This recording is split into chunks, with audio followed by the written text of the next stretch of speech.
22 de julio de 1991, Milwaukee, Wisconsin.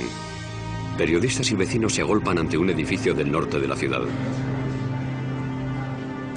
A medida que se va filtrando información y se recogen pruebas, los allí presentes se dan cuenta de que han estado conviviendo con un asesino en serie. Al principio, nadie se lo podía creer, ni los agentes de policía, ni los vecinos del barrio que estaban allí. Los crímenes de Jeffrey Dahmer aterrorizaron y al mismo tiempo intrigaron al mundo entero. Enseguida se convirtió en uno de los asesinos más famosos de la historia.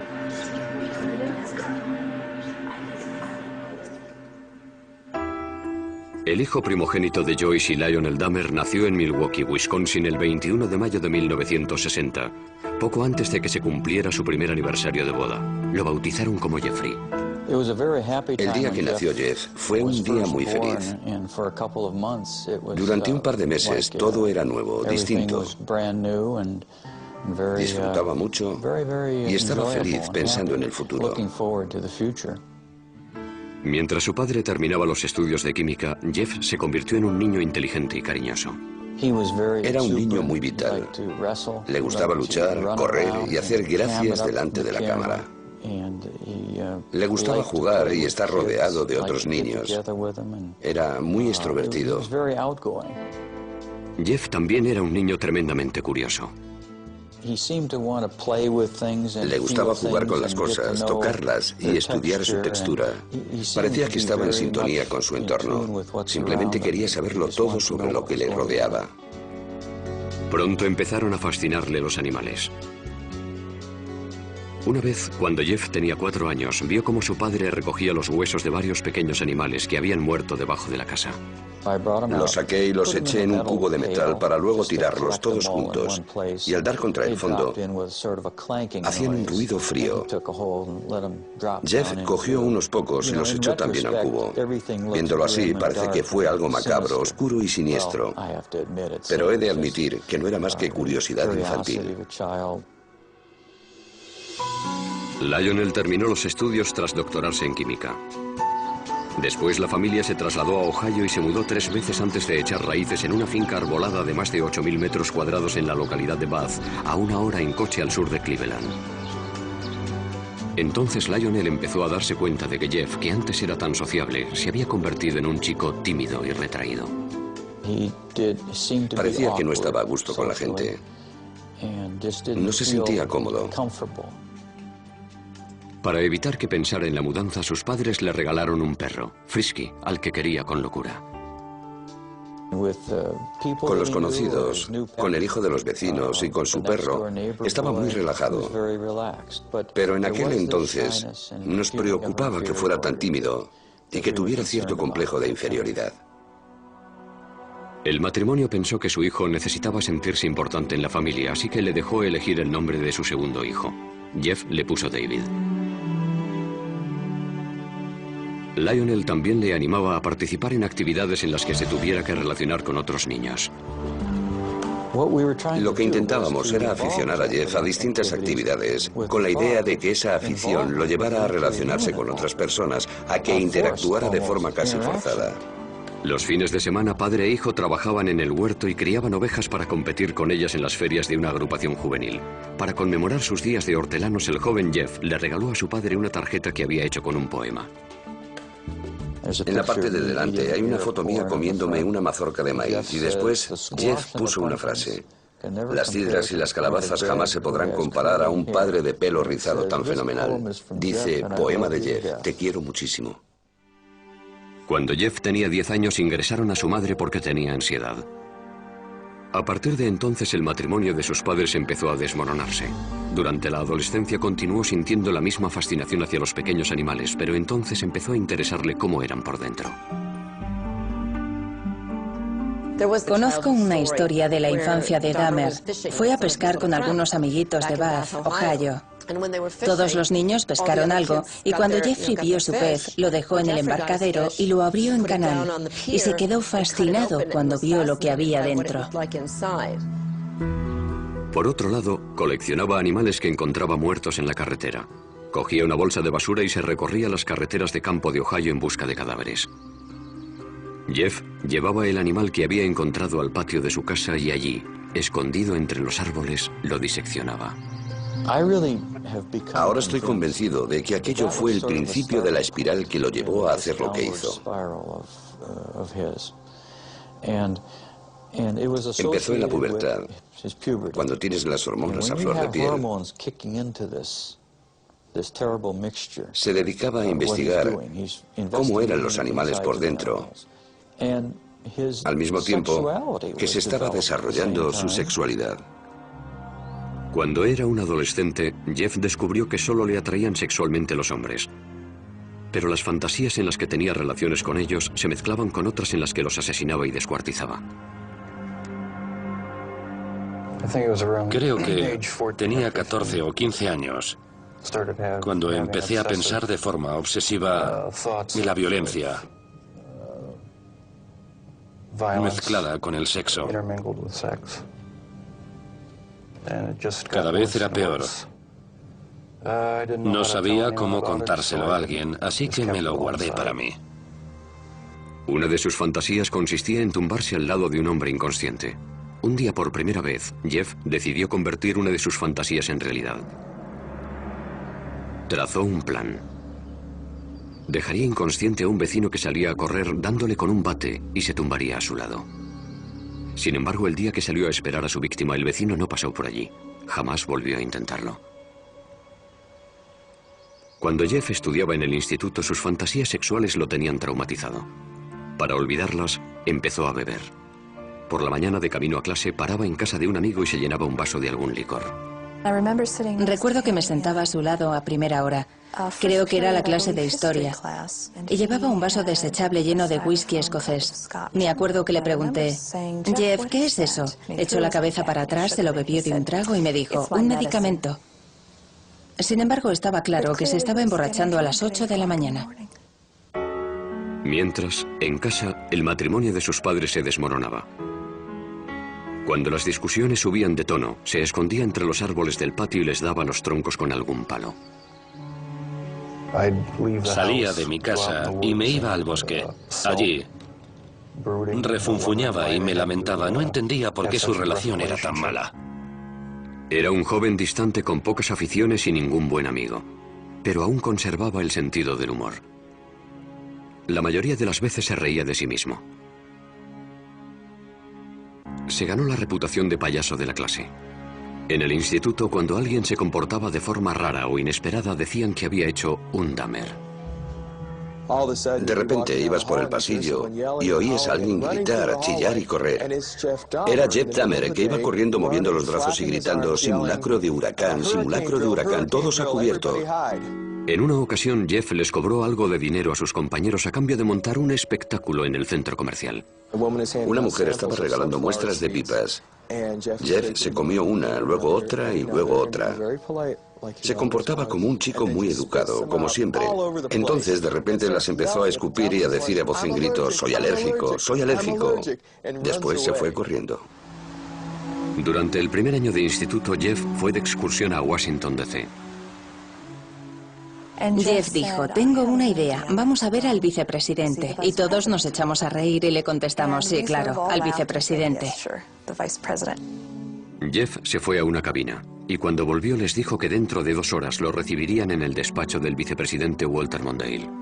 Les explicó que éramos estudiantes de un instituto de Ohio y que estábamos haciendo un reportaje para nuestro periódico. Les dijo que íbamos a estar una semana en Washington y que si podíamos hablar con alguien del despacho del vicepresidente.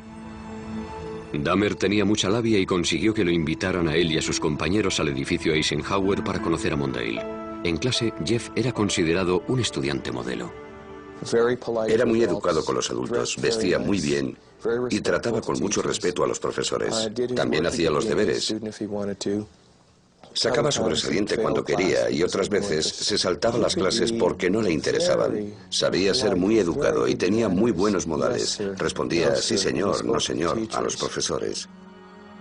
Poco a poco perfeccionó su habilidad para engañar a los que tenían autoridad sobre él, pero con el tiempo a Jeff dejaron de interesarle las notas y el instituto.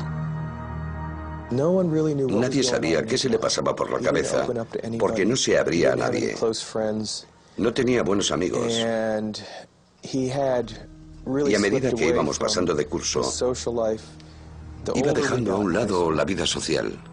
En ese instituto cercano a Bath, Ohio, Jeffrey se convirtió en un alcohólico y un marginado. Era objeto de burla del resto de los alumnos. Creo que no conectaba con nadie, que no tenía ningún amigo de verdad. Si no tienes ningún amigo, acabas guardándote muchas cosas y desarrollando muchas fantasías. El siguiente paso es pensar que alguna de esas fantasías puede ser real. Y Jeff ya estaba listo para dar ese paso. Justo después de terminar el instituto mató a su primera víctima.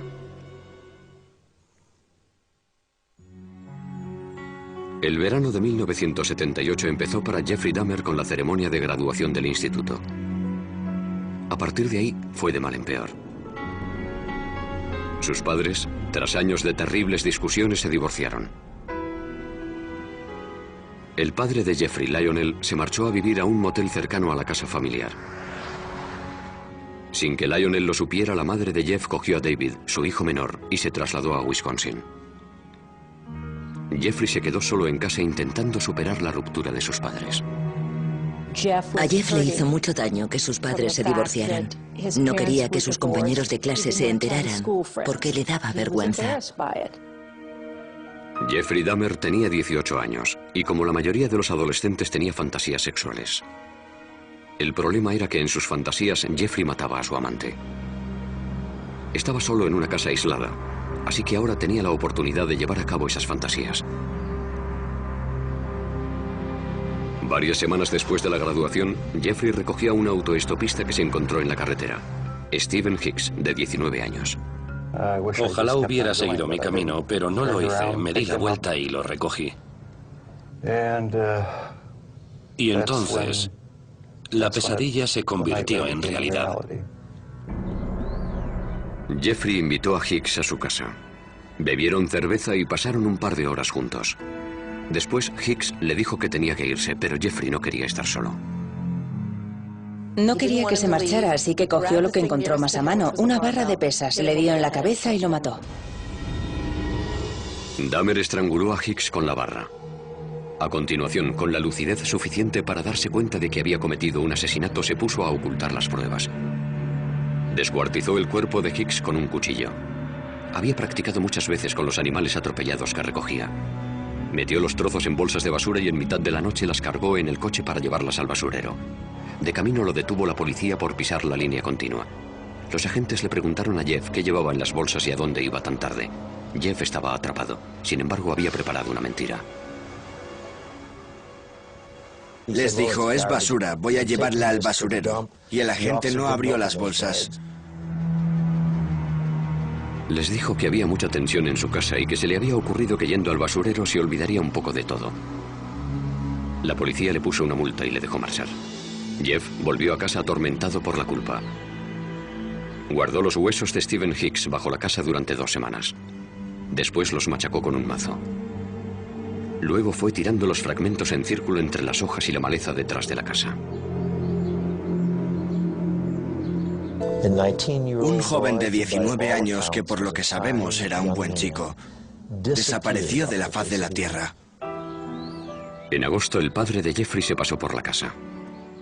Le pregunté, ¿dónde está tu madre? ¿Dónde está Dave? Y me contestó, se han ido. Yo le dije, ¿qué quieres decir con eso? Que se han marchado, se han ido. El padre de Jeff volvió a la casa y animó a su hijo a que se buscara un trabajo. Pero a él no le interesaba. Se pasaba el día bebiendo y hasta lo arrestaron por embriaguez. Lionel llevó a su hijo a las reuniones de Alcohólicos Anónimos y a un psicólogo. No le sirvió de nada. Nada podía borrar la violencia y el terror que aquel primer asesinato había grabado en su mente. Parecía que solo encontraba consuelo en el alcohol. A finales del verano, Jeff seguía en paro. Así que Lionel le sugirió una alternativa, la universidad, y apuntó a Jeff en la Universidad Estatal de Ohio. Para cualquier novato es duro adaptarse a la vida universitaria, pero si encima has matado a alguien, lo has descuartizado y has esparcido parte de sus restos por tu casa, debió de ser duro. Jeff se pasó el primer trimestre completamente borracho. Vendía su sangre a los centros de plasma para sacar dinero para cerveza. Como era de esperar, Dahmer suspendió todo y volvió a casa. Le dije, Jeff, se te están cerrando muchas puertas. Quizá puede que el ejército sea lo que necesites. Jeff aceptó la decisión como todas las demás que habían tomado por él y se alistó. Tras finalizar la instrucción básica, lo enviaron a un hospital militar de San Antonio, Texas, donde lo prepararon para ser personal médico de campaña. Allí, Dahmer aprendió mucho sobre anatomía humana. Por primera vez en su vida, le emocionaba lo que estaba haciendo. La disciplina y la instrucción le vinieron bien. Cuando llevaba 6 meses en el ejército, su cuerpo enclenque había pasado a ser enjuto y fuerte y pasó de ser tímido y retraído a ser un hombre extrovertido. Sin embargo, este cambio fue pasajero. El ejército lo destinó a Alemania, donde Jeff volvió a caer en la bebida. Sus superiores se dieron cuenta y lo licenciaron antes de tiempo. Jeff se marchó directamente a Miami Beach sin comunicárselo a su familia. Encontró trabajo en una sandwichería y se instaló en un motel. Cuando se gastaba tanto en bebida que no podía pagarse la habitación, Jeff empezó a dormir en la playa. Una noche, una rata enorme, se le subió encima y Jeff se llevó un susto tremendo. Aquel día nos llamó y nos dijo que necesitaba dinero. Le dije, no te mandaré dinero, pero sí un billete de avión para que vuelvas a casa. Fui a recogerlo al aeropuerto de Cleveland y llegó con una sonrisa en el rostro. Pero cuando me acerqué a él, me di cuenta de que no sonreía de felicidad, sino porque estaba ebrio. Lionel intentó ayudar a su hijo alcohólico. Intentamos que fuera un psicólogo. Lionel lo llevaba en coche hasta la consulta y veía cómo entraba por la puerta. Tiempo después, Jeff nos dijo que cuando Lionel se marchaba, salía por la puerta de atrás y se daba una vuelta por el centro. Sin saber qué más hacer, Lionel mandó a Jeff a vivir a una localidad cercana a Milwaukee con su abuela. Jeffrey estaba más unido a su abuela que a nadie en el mundo. Pasó por un periodo de estabilidad cuando se fue a vivir a su casa. Jeff hizo un esfuerzo por encarrilar su vida. Dejó de beber. Comenzó a ir a la iglesia y luchó contra su tendencia homosexual que él creía inmoral, lo que al final le llevó a fantasear una vez más con el asesinato. Encontró varios trabajos. Primero en un banco de sangre y después en el turno de noche de una fábrica de chocolate. Sin embargo, este estilo de vida, de ir a la iglesia y vivir con rectitud, como él lo llamaba, no duró mucho. Cuando llevaba 3 años viviendo tranquilamente en casa de su abuela, Jeff tuvo que enfrentarse a sus miedos. En la biblioteca, un hombre le entregó una nota en la que le ofrecía favores sexuales. Dahmer le rechazó, pero años después dijo que aquella nota fue un punto de inflexión. Le despertó los deseos sexuales que había reprimido. Quería la compañía de otro hombre sumiso que colmara su apetito sexual, pero no le interesaban las necesidades de nadie más. Jeffrey encontró un compañero sumiso perfecto. Robó el maniquí de una tienda. Lo tenía guardado en el armario y lo sacaba para masturbarse encima de él. En ese momento, Dahmer ya barajaba la idea de tener una pareja a la que pudiera controlar totalmente. Su abuela lo encontró y le insistió para que lo tirara. Las noches que libraba, Jeff se dedicaba a conocer el ambiente gay de Milwaukee. Curioseaba en los sex shops e iba a las saunas. Las saunas eran perfectas para aquellos hombres que buscaban relaciones sexuales anónimas. Para que sus parejas fueran sumisas, Jeffrey les echaba somníferos en la bebida. Lo único que le estimulaba y le excitaba de verdad era que su pareja no tuviera voluntad. Cuando se quedaban inconscientes, se tumbaba a su lado y escuchaba los sonidos que emitía su cuerpo. Los latidos del corazón, el estómago. Sin embargo, aquellas experiencias se terminaron de repente cuando un hombre sufrió una sobredosis y estuvo una semana ingresado. Le pidieron a Jeff que no volviera por allí. Pronto descubrió los bares y discotecas de ambiente de Milwaukee que se convirtieron en el coto de caza favorito del asesino.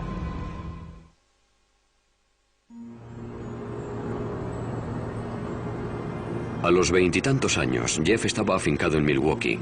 Vivía en casa de su abuela y era asiduo de los locales de ambiente de la ciudad. Nadie sospechaba que este joven solitario y guapo con cara de niño iba a convertirse en un asesino en serie. Dahmer encajaba en cualquier grupo. Nadie podía decir, debe de ser un loco, ni tiene que ser un asesino. Por eso tenía tanto éxito. No era un tipo repulsivo. Y menos aún en los clubs de ambiente de Milwaukee. Era considerado un tío bueno en la comunidad gay. La gente lo encontraba atractivo. Muchas personas nos dijeron que era la clase de chico al que quieres cuidar y mimar. Sin embargo, Dahmer tenía un gusto muy concreto para los hombres. Los elegía por su cuerpo. Le gustaban los hombres altos, musculosos y delgados. No le importaba que fueran negros, blancos, amarillos, indios o mulatos. Si le parecían atractivos, intentaba ligárselos. En noviembre de 1987, Dahmer conoció a Steve Tuomi, un joven de 25 años en un club del centro llamado 219. Después de tomar unas copas se fueron a pasar la noche al Hotel Ambassador, que estaba muy cerca. Dahmer usó un viejo truco para que Tuomi entrara en ese estado de sumisión que tanto anhelaba. Le eché unos cuantos somníferos en la bebida para dejarlo inconsciente. Solo quería pasar la noche con él. Cuando me desperté por la mañana, tenía los antebrazos llenos de cardenales y él tenía el pecho morado y le salía sangre de la boca. Estaba colgando por un lado de la cama. No recuerdo haberlo matado a golpes, pero debí de hacerlo. Dahmer no se asustó. Salió y se compró la maleta más grande que encontró. Volvió al hotel, metió el cuerpo de Tuomi en la maleta y llamó a un taxi. Bajó la enorme maleta y cuando el taxista la cogió dijo, debe de llevar usted un muerto aquí dentro. Y así era. Dahmer volvió a casa de su abuela y descuartizó a Tuomi en el sótano. A partir de entonces di rienda suelta a mi obsesión. Decidió que tras haber matado a una segunda persona, no volvería a intentar controlar sus deseos, que permitiría que controlaran sus actos por completo, que cedería ante ellos. Después de aquello dedicó su vida a complacer ese deseo sexual tan grande. Dahmer volvió a los clubs con la intención de asesinar y descuartizar a los hombres que conquistara. En la parada de autobús que hay junto al 219 conoció a James Dockstader, un joven de 14 años. Jeff le ofreció $50 por pasar la noche con él y el adolescente aceptó. No le hacía falta secuestrar a nadie ni retenerlo contra su voluntad. Jeffrey Dahmer, al igual que muchos asesinos en serie, era encantador. La pareja cogió el autobús y fue a casa de la abuela de Dahmer. Mientras ella dormía, tuvieron relaciones sexuales orales.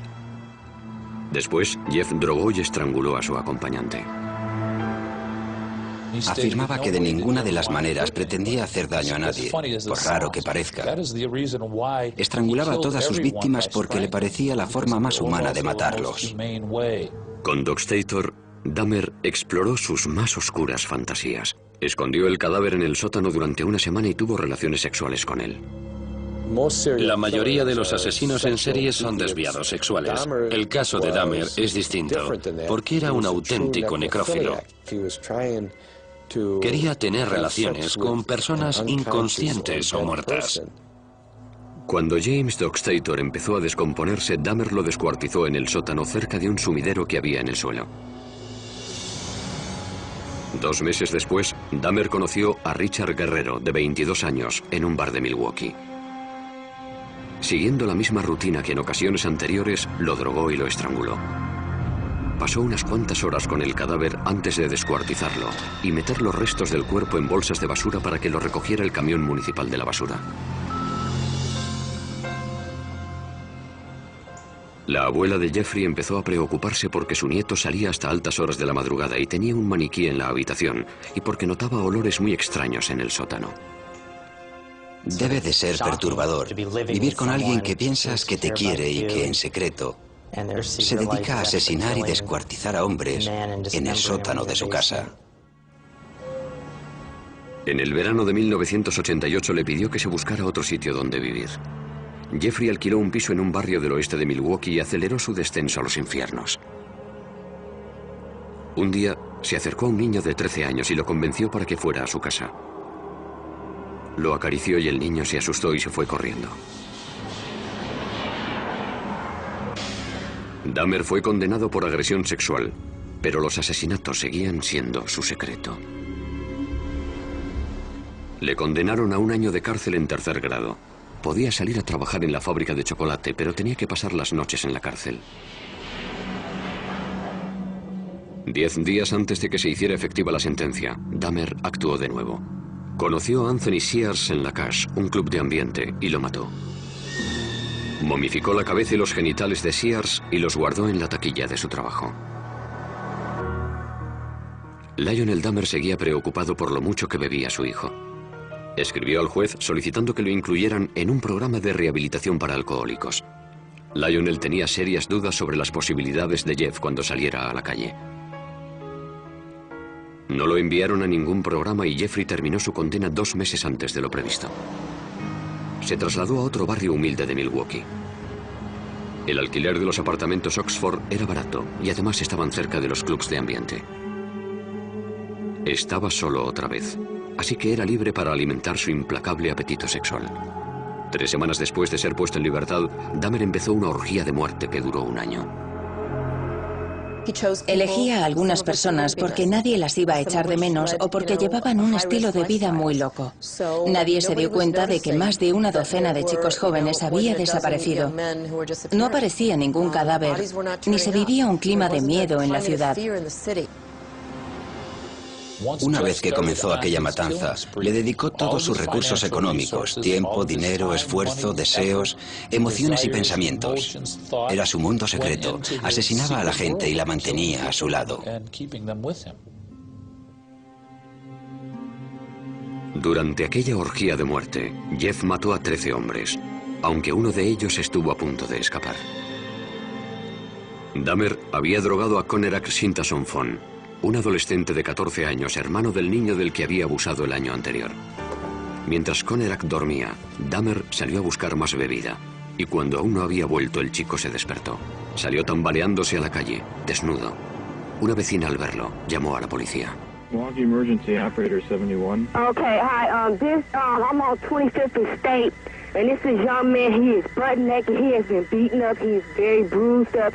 He can't stand. He's study fall out. He is butt naked. He has no clothes on. He was really hurt.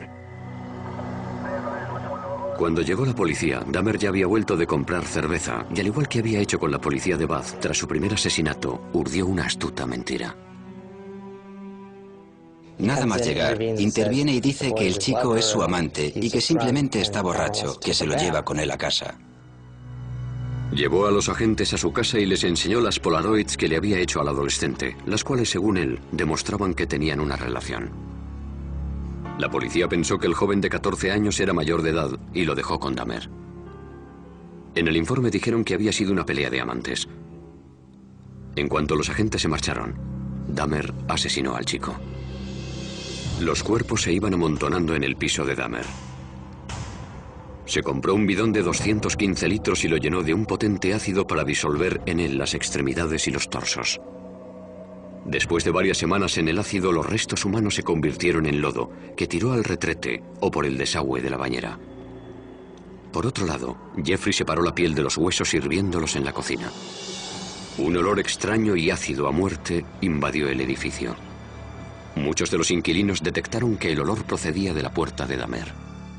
Recuerdo que le dije a mi marido, no sé qué estará preparando Jeff, pero es rarísimo. Jeff nunca compraba verdura, así que me preguntaba qué estaría cocinando, porque olía a callos. Los callos tienen un olor muy particular y desagradable. A Dahmer le asustaba estar solo. No quería que sus parejas le dejaran, ni después de haber muerto. Descuartizaba a sus víctimas y les sacaba varias fotos a lo largo del proceso que luego guardaba. Además, conservaba partes de dichas personas como trofeo. Una cosa llevaba a la otra. Cada vez tenía que hacer cosas más extrañas para satisfacer mis instintos. Diseñó un santuario con huesos del esqueleto y calaveras, pero aún no había encontrado a su compañero perfecto. Un hombre totalmente sumiso que estuviera vivo y no se descompusiera. A algunas de sus víctimas, cuando aún estaban vivas, les hizo un pequeño agujero en el cráneo con un taladro y les inyectó ácido en el cerebro.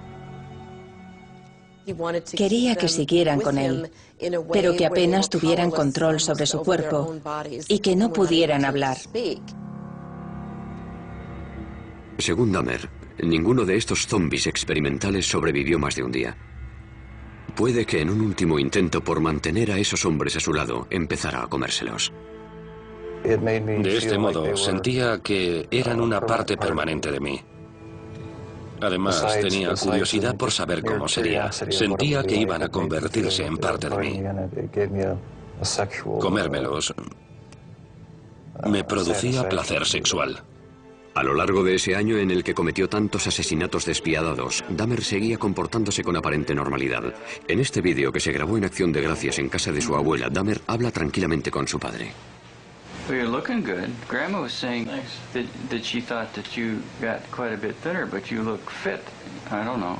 Well, I've been surviving mostly on McDonald's food. It's just so much easier just to pop into a restaurant. But yeah, like I've said before, it gets too expensive, and it does. I have to start eating at home more. Es increíble que pudiera sentarse allí y actuara como si no hubiera hecho nada, con la chaqueta puesta y hablando con entusiasmo de su trabajo. Muy inteligente. Es impresionante lo que un ser humano puede ocultarle a otro ser humano. A pesar de que a los que le rodeaban les parecía un hombre normal, pronto saldría a la luz la vida secreta de Jeffrey Dahmer.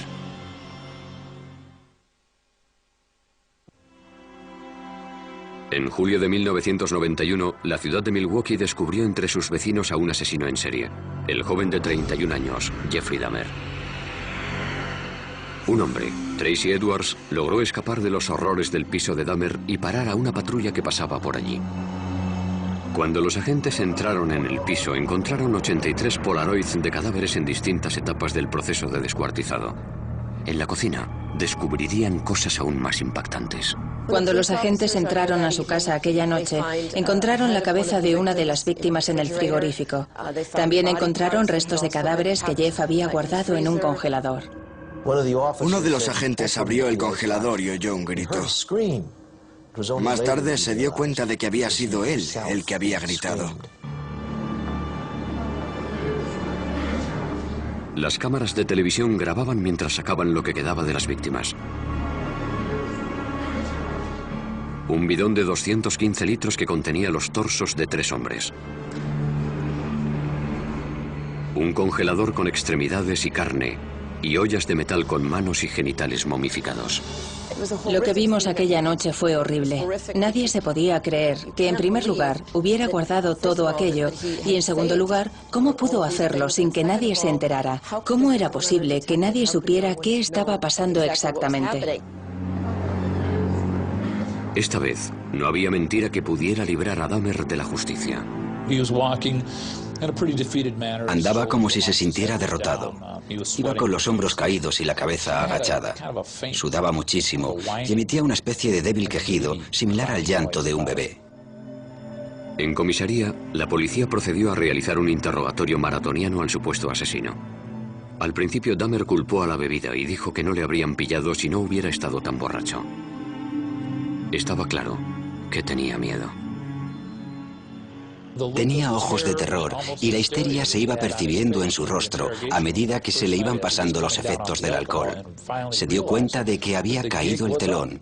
Lo habían cogido. Cuando Dahmer recuperó la sobriedad, empezó a dar horripilantes detalles que nadie se esperaba oír. Dijo lo siguiente: cuando le cuente lo que le voy a contar se va a hacer famoso. Le intenté explicar: mira, Jeff, nada de lo que me digas me va a asustar. Y se rió al oírme. Me contestó: no tienes ni idea de lo que he hecho.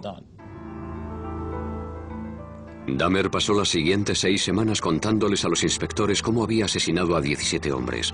La confesión tenía 159 páginas. Para Dahmer fue una experiencia catártica. Por fin pudo sacarse de dentro lo que llevaba escondiendo 13 años.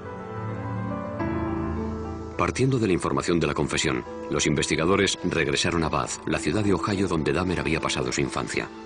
Allí recogieron con un rastrillo los huesos machacados de Stephen Hicks, la primera víctima de Dahmer. El forense del condado de Milwaukee comenzó a unir las cabezas a los cuerpos. Y la policía, la penosa tarea de dar la noticia a las familias. Dahmer se declaró culpable, pero adujo locura. Lo único que tuvo que decidir el jurado fue si estaba cuerdo o no. Era evidente que la defensa iba a alegar locura. ¿Qué iban a alegar si no? ¿Defensa propia? ¿Que no sabían cómo habían llegado los cuerpos hasta su casa? En Wisconsin no se aplica la pena de muerte, así que si el jurado decidía que estaba cuerdo, pasaría el resto de su vida en la cárcel. Si decidía que estaba loco, lo encerrarían en una institución para enfermos mentales. Ni siquiera el propio Dahmer comprendía por qué disfrutaba tanto matando.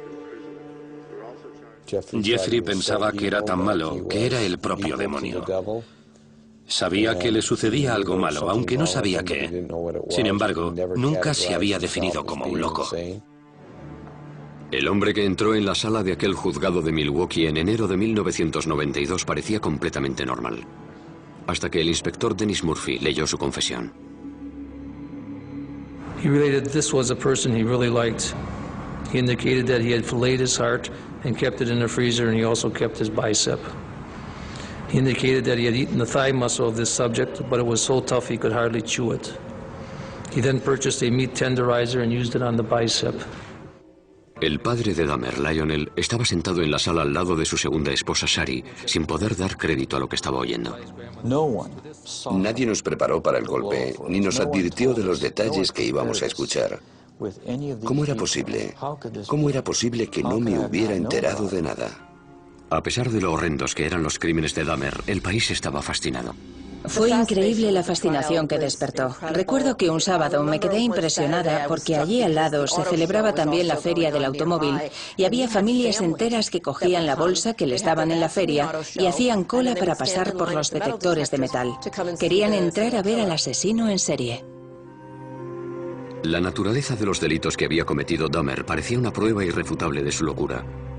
¿Cómo si no se podía explicar que un hombre tuviera relaciones sexuales con cadáveres, que los descuartizara y se los comiera, y todo para obtener placer sexual?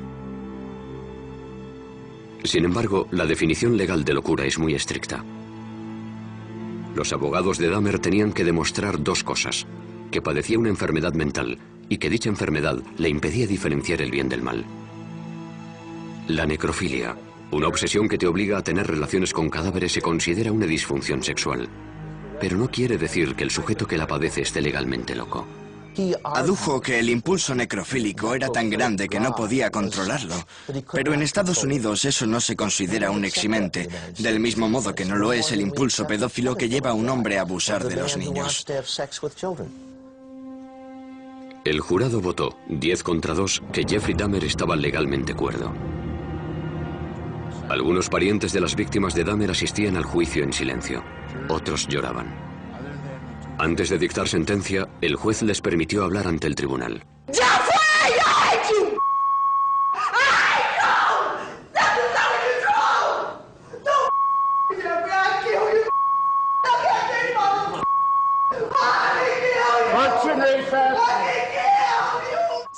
Una vez que se restableció el orden, Dahmer habló en público por primera vez.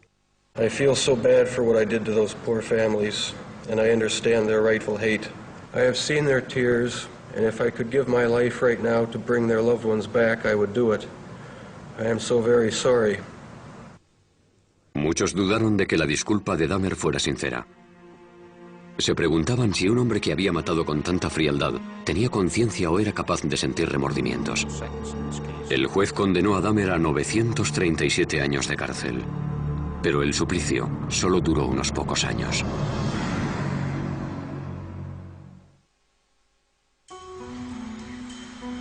El penal Columbia, situado en Portage, Wisconsin, se convirtió en el nuevo hogar de Jeffrey Dahmer.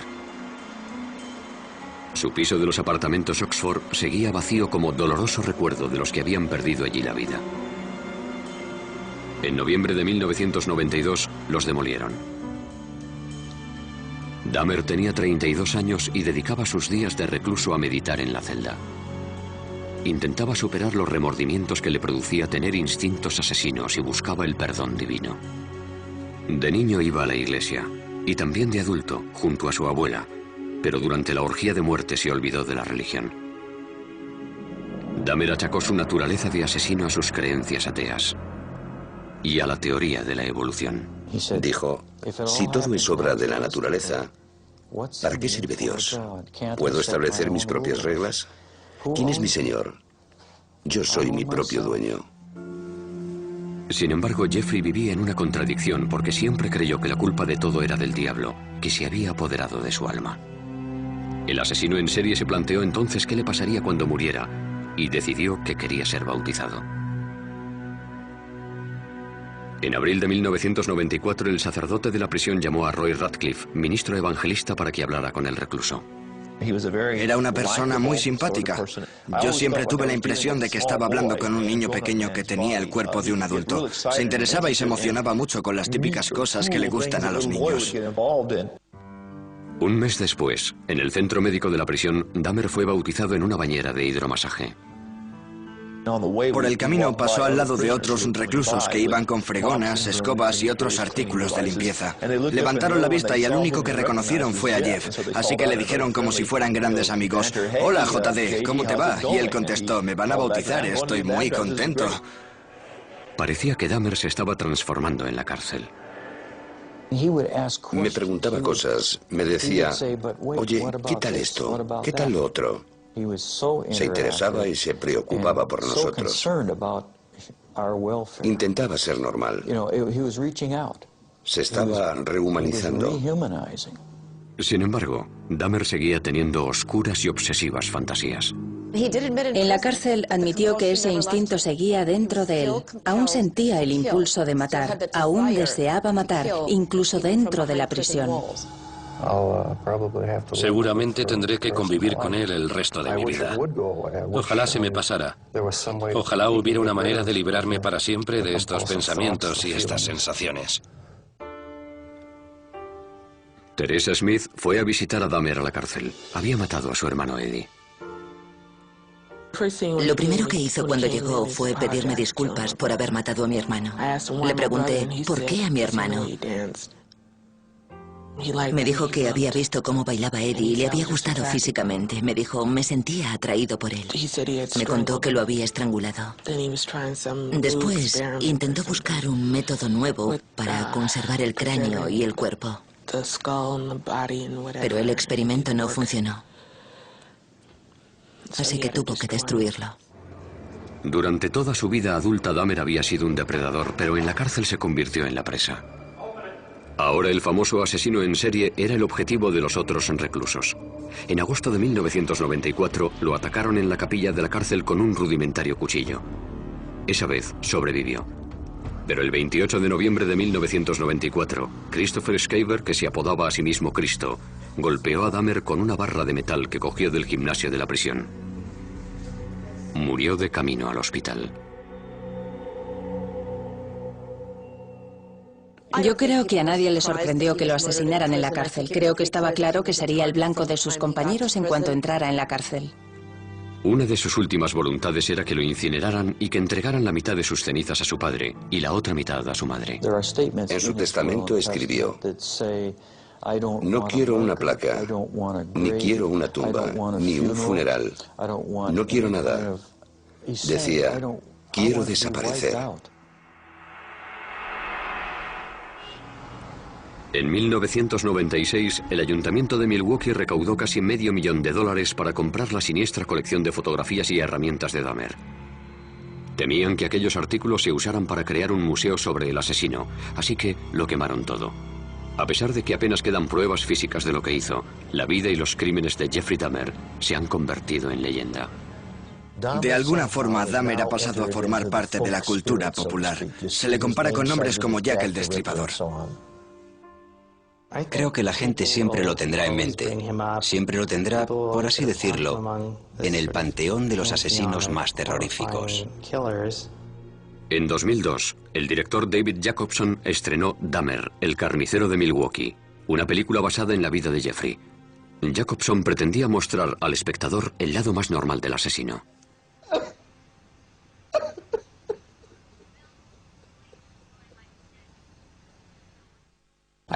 Quería mostrar su lado humano, lo que todos llevamos en nuestro interior.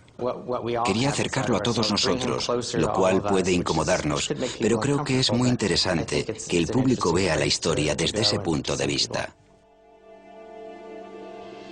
Los crímenes de Jeffrey Dahmer impactaron al mundo, pero los motivos que le llevaron a cometerlos es lo que continúa fascinándonos. Es un misterio entre los misterios. Un misterio que nunca se resolverá. Aunque siguiera vivo, no creo que fuera posible averiguar qué sentía. Solo tendríamos hipótesis. Eso es lo que le parece más inquietante a la opinión pública. Queremos saber quiénes son estas personas. Nos gustaría ser capaces de identificarlos, de reconocerlos cuando vayan por la calle, pero no sabemos quiénes son. Eso es lo que aprendimos de Jeffrey Dahmer, que nunca se sabe.